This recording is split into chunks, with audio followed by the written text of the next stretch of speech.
If you're going to make barbecue, you make sure that you use real Black Coffee Ranch Black Gold BBQ Sauce.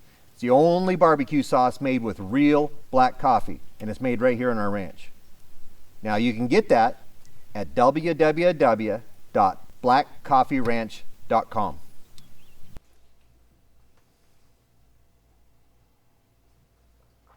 Oh hey, welcome to the Black Coffee Ranch in Mercantile in Lavina, Montana. I'm Dennis McLean. Today I'm going to be making barbecued ribs, and I want to show you how we do it. But first I'd like to show you a couple of products that we offer on our website.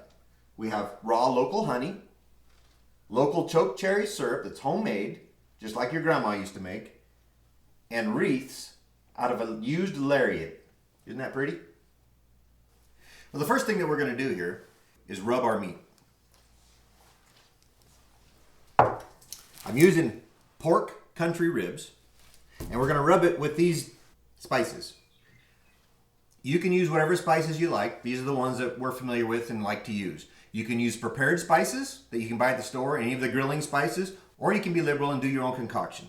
This is what we use: garlic, chili powder, balsamic vinegar, which is important because the balsamic vinegar, when it's set on the meat, helps to break down the tissues overnight and imparts flavor as well. Or you could use a burgundy wine or a dry wine. Just make sure it's not sweet.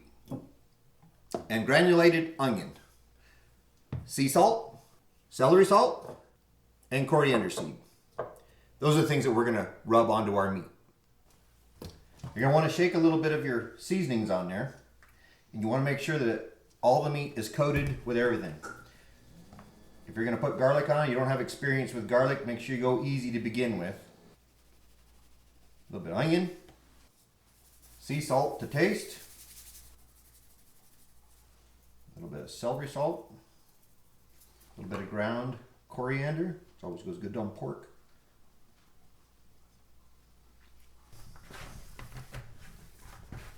And I don't have enough coating on there to my eyeball because I want it to be well coated. So I'm going to go back over the whole process again. As you can see, I'm liberally putting it on there. Now that I got it all coated, last thing I'm going to do is put on the balsamic vinegar. You can see I'm just really liberally washing that in there. This, it will soak in and actually make the meat sweat. So there'll actually be juice in here after sitting overnight. And as you can see, it's fairly dry in here right now. It's going to give it a flavor, and it'll help break down the tissues in the meat. At this point, we just let it sit overnight. Put the lid on it and put it directly into the fridge. See you tomorrow. Okay, we're back now. Now you can see this meat's been sweating nicely, and we're going to go ahead and put it in our pans and put it in the oven.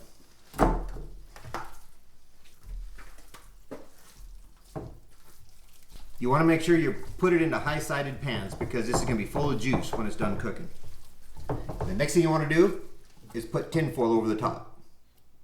You want to seal it in so that way you don't lose too much of the humidity in here. So what I'll do is make sure I overlap the pan on one side and then put another layer on there on the other side so that it's well overlapped to seal in the juice and humidity. Preheat your oven to 300 degrees and go ahead and put your covered trays into the oven, 300 degrees for 2 hours. See you in 2 hours.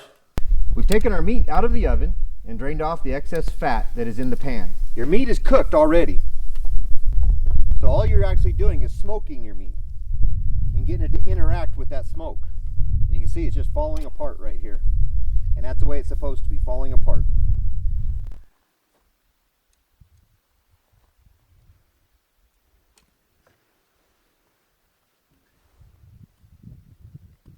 We've been on the fire here for probably about 20 minutes. I know I said 15, but you got to go with the food and not with your timer. So just watch your food for crispies, and you want the fat to be starting to get jiggly and got some crispies on it so you can eat that, and then it's ready. And so we're right about there now. So what I'm going to do now is put all that meat right back in the pan that I took it out of. All right, here we go. I'm getting ready to put on the Black Coffee Ranch Real Black Gold barbecue sauce made with real black coffee. Pour it all over top of your meat here. Try to get an even coverage over the whole thing. Take your tin foil, take several pieces together, and tie it together in the middle. Careful, it's hot in there. All that wadding around of tin foil, and I finally got my boat. I actually, because this was a little thinner than I thought I was going to be using, I made several layers. And now, all this meat, it's got the sauce on it, I'm going to pour it into the boat. Keep basting your meat so that the sauce will caramelize right onto the meat, and it's being protected from the direct heat. The bottom pieces might get a little brown, and I've got an awful lot on here, so it's going to take me a little bit of juggling in order to keep anything from burning fast, but the tin foil is going to help protect, as well as actually just the depth of sauce in the bottom. And that sauce is going to start bubbling after a little bit. So just make sure you regulate your heat, and you keep your heat regulated so that way you don't burn the sugars that are now in your gravy boat there.